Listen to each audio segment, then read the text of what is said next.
역대하 1장 1절에서 6절.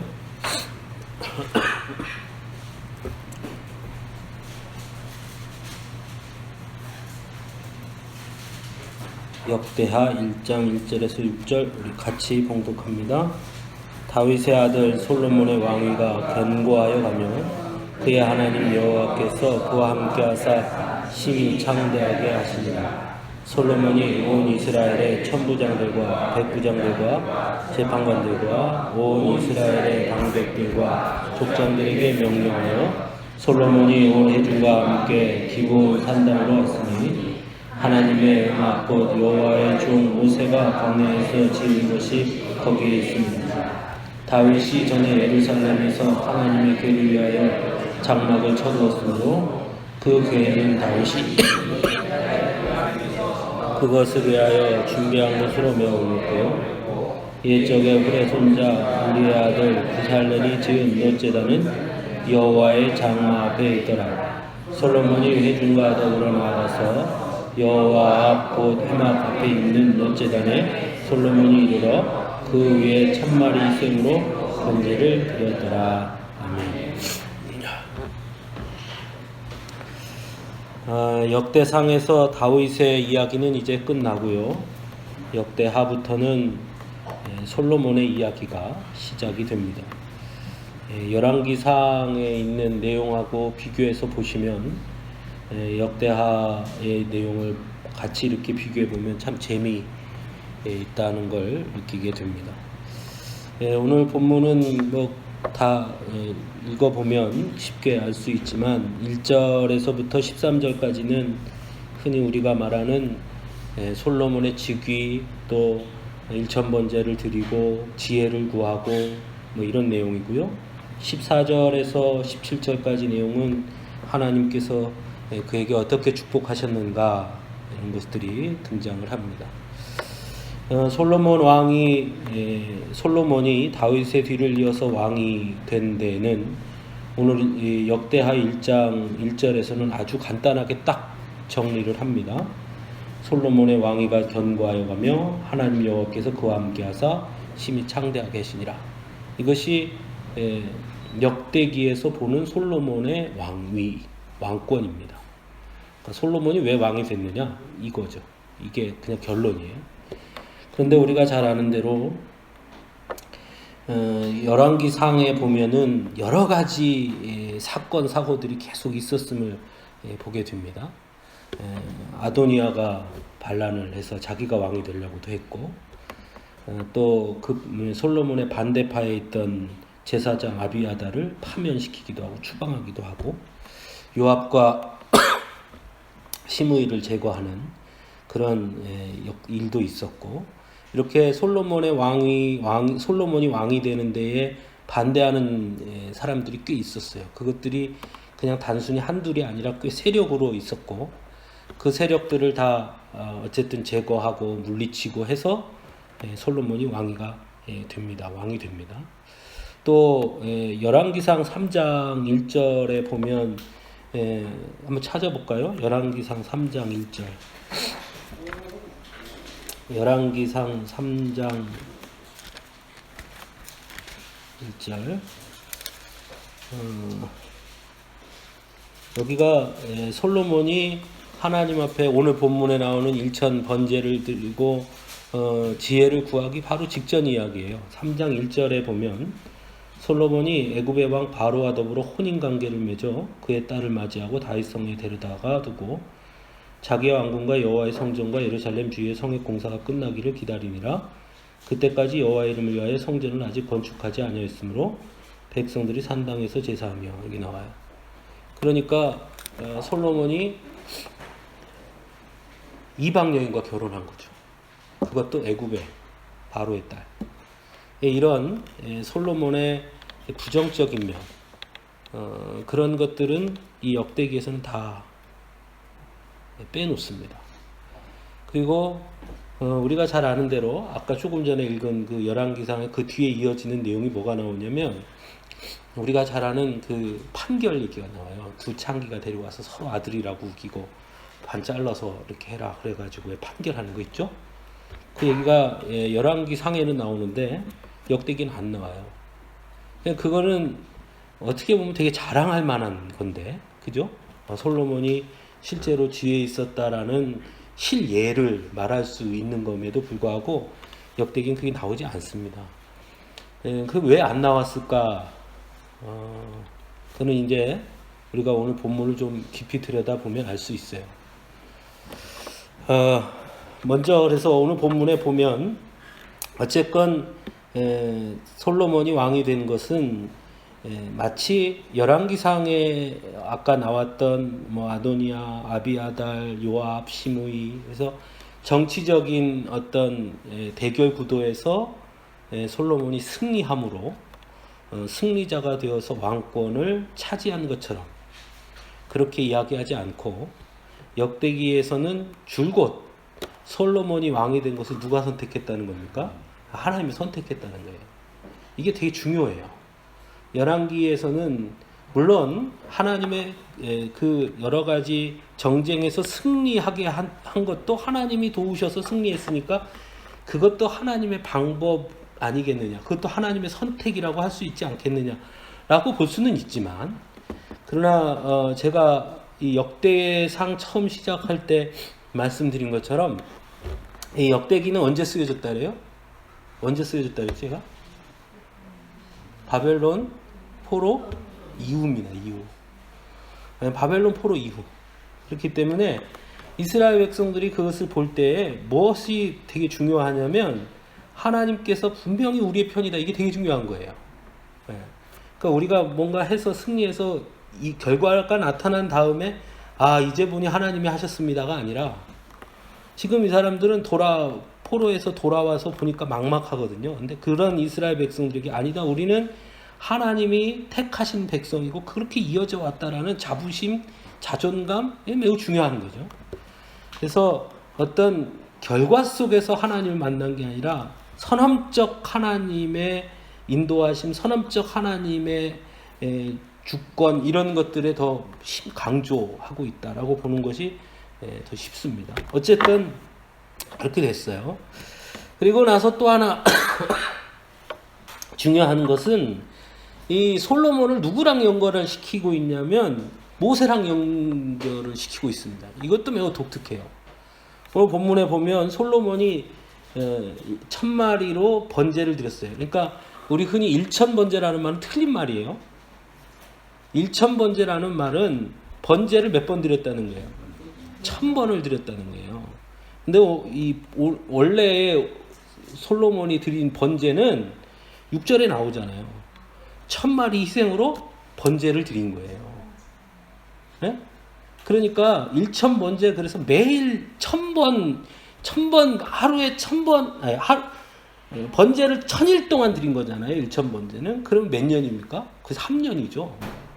그럼 3년 동안 내내 제사만 드린 거죠. 네. 그게 아니라 1000마리 희생으로 번제를 드렸어요. 그래서 1000번제예요. 그러니까 우리가 자꾸 그런 것들을 혼용한단 말이에요. 네. 그 사실은 이런 것들은 없는 말인데 만들어낸 거예요. 그럼 왜 1000마리냐? 우리 그냥 100부장, 10부장, 100부장, 그 다음 뭐예요? 1000부장, 그 다음 10,000부장이 있어요? 없어요? 없죠.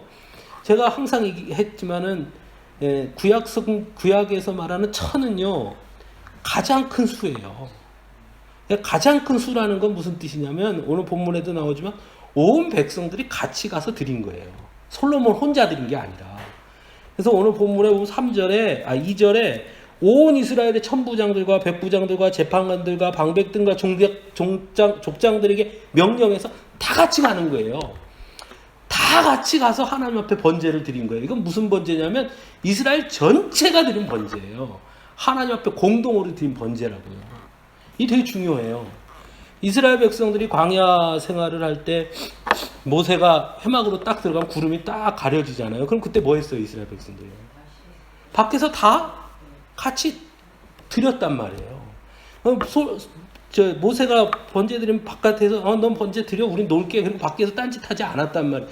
물론 그 대표로는 누가 했습니까? 모세가 했지만 그거는 이스라엘 백성 전체가 드리는 거예요. 이것도 똑같은 거예요. 그러니까 솔로몬과 모세를 연결시킨 거는 뭐냐면 하나님께서 솔로몬을 통해 이스라엘 백성 전체를 붙잡아 주셨다는 뜻이에요. 그리고 솔로몬은 이스라엘 백성들과 하나님 사이에 무슨 역할이냐? 하나님이 누굴 통해 이스라엘 백성들 광야 생활 동안 누굴 통해 통치했냐면 하나님께서 모세를 통해 통치했듯이 하나님께서 솔로몬을 통해 이스라엘 백성들을 통치하겠다는 뜻이에요. 그러니까 이 제사는 무슨 뜻이냐면 하나님께서 솔로몬을 통해서 이스라엘을 통치한다. 실제 이스라엘의 통치자는 누구라는 겁니까? 하나님이라는 거예요. 그러니까 이 제사는 단순히 지혜를 얻었다 말았다가 아니에요. 그렇기 때문에 창기 그 두 아들을 나누고 이런 얘기가 들어갈 필요가 없는 거예요. 솔로몬이 얼마나 지혜 있느냐를 드러내고자 하는 얘기가 아니기 때문에. 솔로몬이 진짜 지혜가 있었다는 우리가 생각하는 지혜는 현명한 잘 판단하는 이런 차원이 아니고 여기 하나님이 주신 지혜 한번 읽어보시면요. 저 뒤에 보겠습니다. 11절 보겠습니다. 10절에서 솔로몬이 하나님 앞에 구한 거는 뭐냐면 10절에서 이렇게 구해요. 내게 지혜와 지식을 주사 이 백성 앞에서 출입하게 하옵소서. 많은 주의 백성을 누가 능히 재판하리이까? 그죠? 그러니까 잘 판단할 수 있는 그 지혜를 내게 주소서 이렇게 구한 거예요. 그런데 11절에 뭐라고 그러냐면 내게 있어서 부나 재물이나 영광이나 생명 구하기를 구하지 아니하고 장수도 구하지 아니하고 다스리게 내 백성을 재판하기 위하여 지혜와 지식을 구하였으니 12절에 봅시다. 내가 내게 지혜와 지식을 주고 부와 재물과 영광도 주리니 내 전에 왕들도 이런 일이 없었거니와 내 후에도 이런 일이 없으리라. 무슨 얘기냐면 솔로몬은 단순히 지혜를 구했는데 하나님은 통치할 수 있는 권한을 주시는 거예요. 그러니까 하나님이 주신 것은 이 솔로몬의 일천번제를 통해 솔로몬이 이스라엘의 왕이 되었다라는 것을 확인시켜 주는 거예요. 이 일천번제, 우리가 흔히 말하는 일천번제라는 이 번제를 통해서. 하나님께서 모세가 회막에 들어가면 구름이 다 회막을 가려서 아무도 접근하지 못하도록 하고 이 모세가 하나님이 세운 하나님의 통로라는 것을 증명해 주셨잖아요. 그거와 똑같이 이 솔로몬을 통해 이 번제를 통해서 솔로몬이 하나님이 택하신 하나님의 통치자라는 것을 증명시켜 주신 거예요. 그러니까 이 번제는 그렇게 중요한 거예요. 단순히 개인적으로 솔로몬이 지혜를 달라 그래서 지혜 주고 뭐 재판 잘하고 뭐 현명하고 뭐 이런 차원이 아니고. 그러니까 이 일천 번제라는 것을 매우 중요하게 생각한 거죠. 그래서 이 번제는 사적으로 드린 번제도 아니고 공적으로 드린 거고요. 이거는 이 번제를 통해서 정치와 종교가 하나가 됐다는 걸 분명하게 말해주는 거예요. 솔로몬에게 이걸 줘서 정치를 잘하게 하는 게 아니라 이게 같다라는 거예요. 솔로몬은 그러니까 두 가지를 같이 하는 거예요. 그러니까 솔로몬 통치의 당위성이 여기에 있는 거예요. 왜 솔로몬이 왕이 될 수 있었느냐? 이렇게 했기 때문에. 하나님이 이걸 주셨기 때문이다. 이 번제를 통해서. 그걸 매우 강조하고 있습니다. 그래서 13절에 보면 이렇게 말해요. 기브온 산당 회막 앞에서부터 예루살렘으로 돌아와서 이스라엘을 다스렸더라. 기브온 산당 회막 앞이 어디입니까? 거기 제사 지낸 데잖아요. 그렇죠? 거기서부터 돌아옴으로부터 이스라엘을 다스렸다. 실질적인 왕의 통치권이 시작이 된 거예요. 같이 있었다는 거예요. 그것이.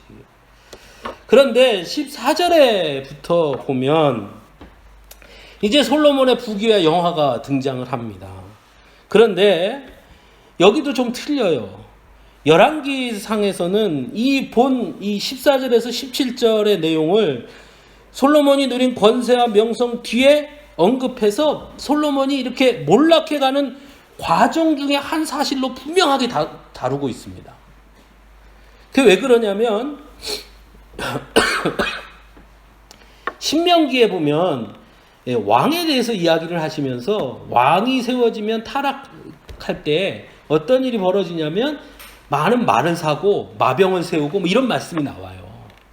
근데 여기 보면 뭐라고 나오냐면 애굽에서 사들인 병거 17절 봅시다. 14절 17절 솔로몬이 병거와 마병을 모으며 병거가 1,400대요 마병이 12,000명이라 병거성에도 두고 예루살렘 왕에게도 두었으며 17절 애굽에서 사들인 병거는 한 대에 은 600세겔이요 말은 150세겔이라 이와 같이 햇사람들의 모든 왕들과 아람 왕들을 위하여 그들의 손으로 되팔기도 하였더라. 그러니까 솔로몬이 재산을 모았다는 거예요. 그런데 이것이 열왕기상에서는 이런 일을 벌리면서 솔로몬이 타락했다는 거예요. 그렇게 설명을 한단 말이에요. 근데 오늘 본문에는 마치 번제 뒤에 이걸 딱 붙여서 이걸 뭘로 표현한 거냐면 축복의 증거로 표현하고 있는 거예요. 그게 좀 다르죠. 관점이. 그렇죠? 관점이 다른 거예요. 그거 왜 그랬느냐는 거예요. 왜 한 사람은 그렇게 보고 한 사람은 저렇게 보냐는 거예요. 왜 열왕기에서는 그렇게 보고 역대기에서는 저렇게 보냐는 거예요. 우리가 지난 주일에도 제가 그 말씀을 드렸지만 물질에 대한 우리의 관점은 항상 이중적이에요. 우리는 다 부자가 되길 원하거든요. 부자. 그러면서도 또 한편으로는 뭐라냐면 부자가 천국 가기는 낙타가 바늘구멍 가기보다 어렵다. 이 말을 또 좋아해요. 그죠? 네. 그래서 우리가 가난한 거에 매우 위안을 받잖아요. 그렇죠? 네. 그러면서도 한편으로는 될 수 있으면 부자가 되길 원하는 거예요. 그러니까 엄청 바라면서 또 한편으로는 부자를 좀 이렇게 내리는 게 있는 거예요. 하나님의 축복이라는 것도 마찬가지예요. 솔로몬이 하나님의 축복을 받았다. 이 부라는 것이 솔로몬이 축복받아서 부유해졌어요. 맞죠? 부유해졌죠. 오늘 본문에 보면 이런 부를 얻은 거예요. 근데 열왕기에서는 뭐라고 보냐면 그게 진짜 부냐? 그 부를 통해서 오히려 솔로몬이 어떻게 됐다는 거예요? 망가졌다는 거예요. 타락했다는 거예요. 그러니까 중요한 건 받은 게 중요한 게 아니라 그걸 어떻게 관리하느냐. 그걸 어떻게 바라보느냐. 이거예요. 좋은 장수에게는 칼이 엄청나게 훌륭한 축복의 도구입니다만은 어린아이에게 칼은 매우 위험한 게 되는 거죠. 똑같은 칼이지만 그 칼을 내가 어떻게 다스리고 관리할 수 있느냐에 따라서 그 도구는 복이 되기도 하고 화가 되기도 하는 거예요. 그 도구 자체가 복이냐 화가 아니라 그 도구를 내가 어떻게 활용하고 어떻게 받아들이느냐가 그 도구의 복이냐 화가 결정되는 거란 말이죠. 물질도 마찬가지인 거예요. 물질을 다스릴 수 있고 그것을 잘 관리할 수 있는 사람에게 물질은 복임에 틀림이 없습니다. 그러나 그 물질에 빠져들면 어떻게 되냐면 물질이 복이 되는 게 아니라 화가 되는 거죠. 그게 솔로몬을 통해서 아주 분명하게 나타나요. 앞부분을 보면 솔로몬 분명히 복을 받았어요. 이게 축복처럼 보여요. 물질이 엄청난 물질을 이루죠. 솔로몬과 같은 왕이 없었잖아요. 가장 부유했습니다. 그 복이에요. 분명히 복이에요. 그거는 왜냐하면 하나님께서 뭐라고 그랬냐면 11절에 부나 재물이나 영광이나 이 모든 건 12절에 부와 재물과 영광도 다 주겠다 이렇게 하나님이 약속했어요. 그러니까 이건 하나님의 약속의 축복이에요. 그죠? 왜냐하면 부, 재물 이거 준다고 했으니까 그건 하나님의 축복이면 틀림이 없지만 그러나 그 하나님이 주신 축복도 제대로 관리하지 않으니까 그 축복이 뭐가 된 거냐면 결국 나를 갉아먹은 거예요. 예. 이게 되게 무서운 거죠. 저는 이스라엘 백성들, 유대인들도 마찬가지라고 생각해요. 하나님께서 이스라엘 백성, 유대인들을 택했습니다. 선택, 아브라함을 통해서. 얼마나 큰 축복이에요. 이런 축복이 어디 있어요? 왜 유대인을 택합니까? 우리 좀 한국 사람들 택하고 좀 그래요. 하나님께서 유대인을 택했단 말이에요. 엄청난 축복이죠. 그런데 유대인들이 하나님이 자신들을 택한 선민이라는 의식을 그것을 제대로 활용하고 그것이 무엇을 의미하는지 잘 알았더라면 그렇더라면 그 놀라운 은혜의 축복을 뺏기지 않았을 거예요. 그런데 어떻게 합니까? 자신들만의 것이라고 착각했단 말이에요. 그래서 예수님이 왔을 때도 받아들이지 않는 거예요. 그럼 어리석은 짓을 하죠. 그 왜 그럽니까? 그 하나님이 주신 약속의 축복이 뭘 의미하는지 깨닫지 못한 거예요. 그냥 자신들 거라고 생각한 거예요. 예. 그러니까 왜 축복을 주셨는가에 대한 하나님이 주신 축복이 무엇을 왜 주셨는가에 고민하지 않고 주었으니까 이젠 다 내 거야, 내 마음대로 쓸 거야가 되는 거예요. 우리가 쉽게 빠져드는 오류가 그겁니다. 우리가 예수 믿으면 구원받잖아요. 구원 받으셨죠? 근데 무슨 생각을 하냐면 그 구원 받았으니까 이제 내 거라고 생각하는 거예요. 성경은 우리에게 뭘 가르쳐 주냐면 내가 너를 구원한 이유가 있다는 거예요. 하나님이. 너 구원했으니까 이제 구원받았으니까 네 맘대로 막 살으라고 구원하시는 게 아니라 우리를 구원하신 목적이 있고 이유가 있다는 거예요. 그걸 놓치면요, 구원이라는 것이 때로 나를 갉아먹어요. 구원받았다는 사실이. 뭘 잃어버리게 하느냐? 신앙의 긴장감을 잃어버리게 하죠. 뭘 잃어버리게 합니까? 믿음의 힘을 잃어버리게 하죠. 감격을 사라지게 하고요. 감동을 무뎌지게 하는 거예요. 왜? 나 구원받았으니까. 하나님께서 나를 구원하신 목적, 하나님께서 나를 예수 믿게 하신 목적, 하나님께서 솔로몬에게 왕이 되게 하신 목적, 솔로몬이 왕이 되게 하신 다음에 부와 재물을 주신 목적. 만약 솔로몬이 그것을 깨달았다면 결코 그 부와 재물이 솔로몬을 갉아먹지 않게 했을 거예요. 그런데 그걸 깨닫지 않고 그건 하나님이 줬으니까 이제 내 거예요. 그러니까 내 마음대로 쓰는 거죠. 그럼 어떻게 됩니까? 그것이 솔로몬을 갉아먹은 거예요. 우리도 마찬가지예요. 하나님께서 나를 택해서 나를 믿음의 자녀 삼아주셨어요. 그러면 그 믿음의 자녀로 삼아주신 목적이 있다니까요. 그러면 그 목적을 잃어버리면 안 돼요. 하나님 왜 나를 택하셨습니까? 그냥 내가 이뻐서? 물론 그러죠. 나를 사랑하셔서. 그러나 하나님 분명히 말씀하잖아요. 내가 너희를 택한 것은 라고 나오잖아요. 그렇죠? 우리를 택하신 분명한 목적이 있다는 거예요. 우리를 부르신 분명한 목적이 있고, 우리 자꾸 이걸 잊어버린다니까요. 부르셨어. 그러니까 하나님 나 부르셨고, 난 거기에 포함됐어. 그런 게 이제 끝인 거예요. 이게 아니라, 그걸 잃어버리면 그것이 나를 갉아먹게 하는 겁니다. 그런 면에서 솔로몬의 이 시작은 화려했어요. 그 시작의 화려함이 어디서 시작되느냐? 역대기는 거기에 되게 초점을 맞춰요. 그게 뭐냐? 하나님이라는 거예요. 1절에서 시작이 되잖아요. 1절. 하나님 여호와께서 그와 함께 하사. 이거예요. 이거 외에는 없어요. 하나님 여호와께서 그와 함께 하사. 심히 창대하게 아니라. 이겁니다. 왜 그가 부유했느냐? 하나님이 그에게 주사. 그러면 하나님이 그와 함께 했고 하나님이 주어서 부유했고 하나님이 그와 함께 했기 때문에 창대했으면 하나님이 떠나면 그 모든 건 다 어떻게 되는 겁니까? 사라지는 거죠. 원인이 거기 있는데. 원인이 무효되는 거죠. 그러니까 역대기에서는 우리가 역대상을 보면서도 그랬지만 주 관심이 뭐냐면 하나님과 이 왕과의 관계가 어떠냐예요. 그 관계가 올바로 형성되어 있으면 하나님 그에게 복을 주시고 그 관계가 끊어져 있으면 아무리 대단한 왕권을 이어받았더라도 망하는 거예요. 우리도 마찬가지죠. 우리가 지금까지 어떤 신앙생활을 했고 내가 얼마만큼 하나님의 은혜를 누리며 살았던 간에 우리가 날마다 고민해야 될 거는 지금 내가 어떠냐는 거죠. 지금 나는 하나님과 어떤 관계를 맺고 있는 거예요. 왜냐하면 지금까지 내가 여기까지 온 것은 다 누구의 은혜라? 하나님의 은혜라. 지금까지 지내온 것 다 하나님의 은혜라. 우리가 고백하잖아요. 그럼 지금까지 여기까지 살아온 것도 다 뭐 때문에 살아온 겁니까? 하나님 때문에요. 하나님의 은혜 때문에. 그럼 하나님의 은혜가 사라지면 어떻게 되는 거예요? 아무것도 아니잖아요. 그러니까 그런 생각을 하면 우리의 삶에서 제일 중요한 제일의 목적이 뭡니까? 하나님을 붙잡는 거죠. 하나님의 관계죠. 하나님과의 관계가 끊어지면 다 끝나는 거잖아요. 그런데 우리를 자꾸 현혹하게 만든단 말이에요. 이제 다 받았잖아. 그러니까 이제 다 네 거야. 그러니까 네 마음대로 쓰면 돼. 솔로몬에게 그랬듯이. 그러면 하나님과의 관계에 긴장감을 잃게 되겠죠. 결국 무너지는 겁니다. 앞으로 이 역대하를 통해서 이제 왕들을 계속 볼 텐데요. 솔로몬 왕이 한 9장 정도까지가 솔로몬 왕에 관한 이야기입니다. 솔로몬의 흥망성쇠가 다 등장하죠. 그 솔로몬 왕의 이야기를 통해서 솔로몬은 우리에게 정말 큰 걸 가르쳐 줍니다. 솔로몬이 누렸던 그 영광은 정말 이 세상에 어느 누구도 누리지 못하는 영광인데 그 영광을 누리던 그 사람, 그 영광이 어떻게 하루아침에 무너지는지. 그죠?